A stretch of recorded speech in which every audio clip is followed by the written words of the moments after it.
So, as I'm listening to your articulation of these challenges and issues and solutions, it makes a lot of sense why you wrote this book, The Sovereigntist Handbook. Can you tell us more about why you finally put pen to paper on that one?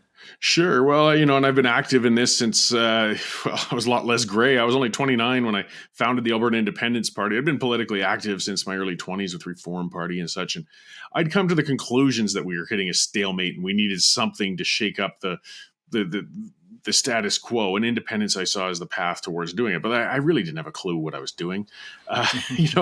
We did shake a lot of things up. We did make a lot of noise. We did do a lot of organizing, and over years I did take part in several elections. But what I started seeing now, and as I kind of moved out and I got into the Wild Rose Party and things that were a little more mainstream and learned more. But I'm seeing independence movements, people reaching the same conclusion I did, but they're also making the same mistakes I did. So perhaps it's time to document at least what's already been done. If we're concluding we want to see the same end game, fine. But this book is more instructional almost. It's saying, well, if we're going to promote this concept, if we're going to move it ahead, there's lots of people saying why independence should be an option, but nobody really wrote on how we're going to get there. And that's more what this book is about. It's how to become politically active, everything from getting involved in a local political party if you're going to, or just some of the basic talking points for independence, or even just taking care of yourself. People burn themselves out in politics. They take it too seriously. Take a break now and then. Don't sacrifice the important things like your family for political efforts. And people keep learning that the hard way. Well, there's no sense relearning it. Let's do it right.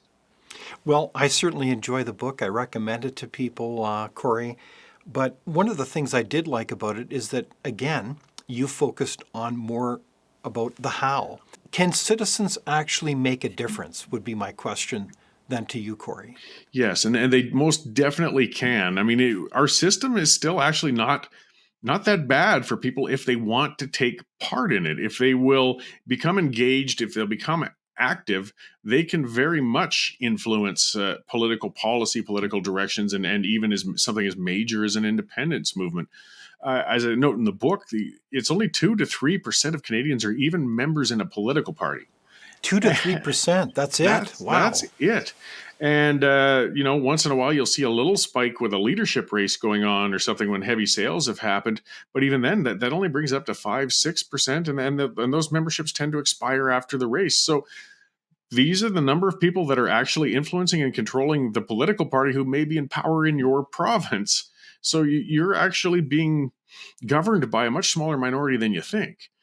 And it's not that hard to join a party. But you know what? There's no instructions anywhere. How do you join a party?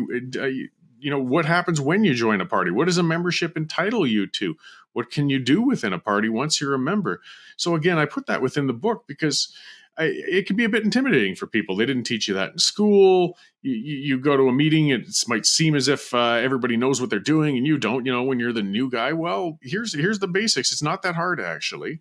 And letting more people know and realize that, yes, you can take part and you can have a very real influence as far as you want to go, whether you want to go as far as being a candidate or just somebody who shows up at meetings and expresses their view to neighbors here and there on what they feel on politics. But there is room to make a difference. And we do have a system that allows you to if you'll take advantage of it. I think you make a brilliant point, Cory. If you take advantage of it, I think a lot of Canadians would be shocked that such a tiny, tiny number of Canadians actually participate. And for me, it begs the question, have you noticed a trend where it seems like the political forum is dominated by special interests or activist groups? They're funded by who knows whom. It could even be specialty activist foundations out of the United States. Like, I'm thinking of, I could mention a myriad of them, let alone the taxpayers. So are you noticing the rise of, dare I say, fake citizens, people who are protesting all the time? We see them, but they're on the payroll. Is that what you're seeing as well, Cory? Absolutely. I mean, there's a disproportionate amount, it seems, of noise and visibility of some activist groups, and it's a left and right thing. It's not exclusive to either. And again, if they know how to use the mechanisms of public discourse on how to bring block voting into party functions, things like that, and have an influence. So we're seeing more of it, and we're seeing it on the streets and protests, things such as that. And there's interests that are paying for these things to happen. But if people will get up and get active, they can overpower that. There's still only so much these groups can do. Okay. But one of the things I was very curious about asking you about, Cory, is the state of Canada in 2024. We've seen a lot of concerns about many policies affecting, frankly, the affordability of people's lives. We've got a declining standard of living. But it strikes me that there seems to be green shoots of renewal happening in our country as people kind of rise up and get involved.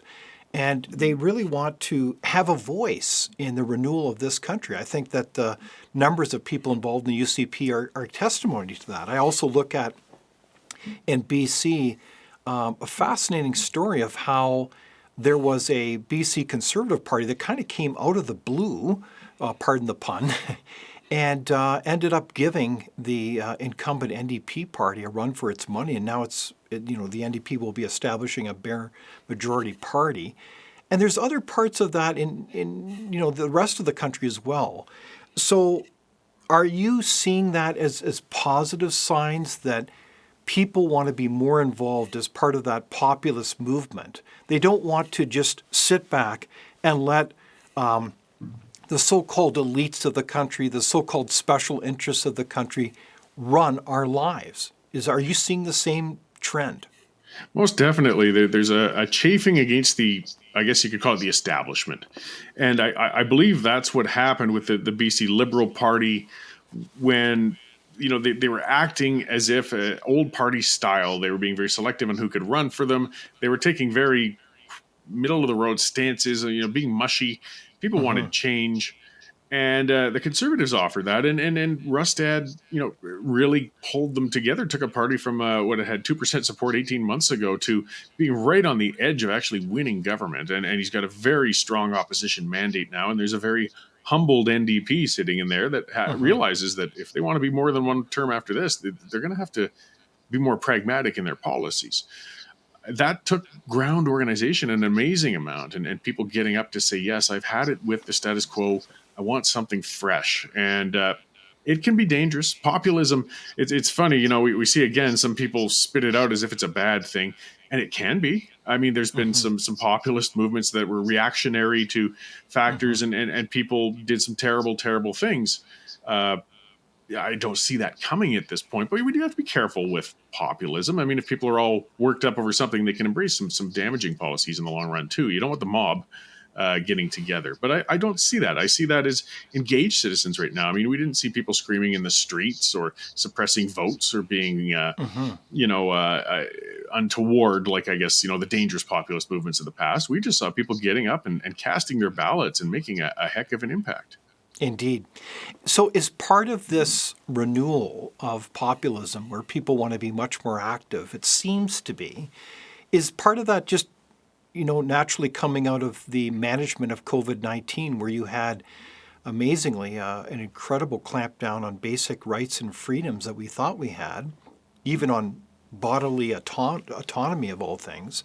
So in the aftermath of that, is that part of the reaction to that? I think so. For people who chafe under authoritarianism, I mean, that was one of the most horrible periods we've ever seen in Canadian history or world history as far as that goes, modern-wise. We realized just how far government can reach into your life under the justification of public safety.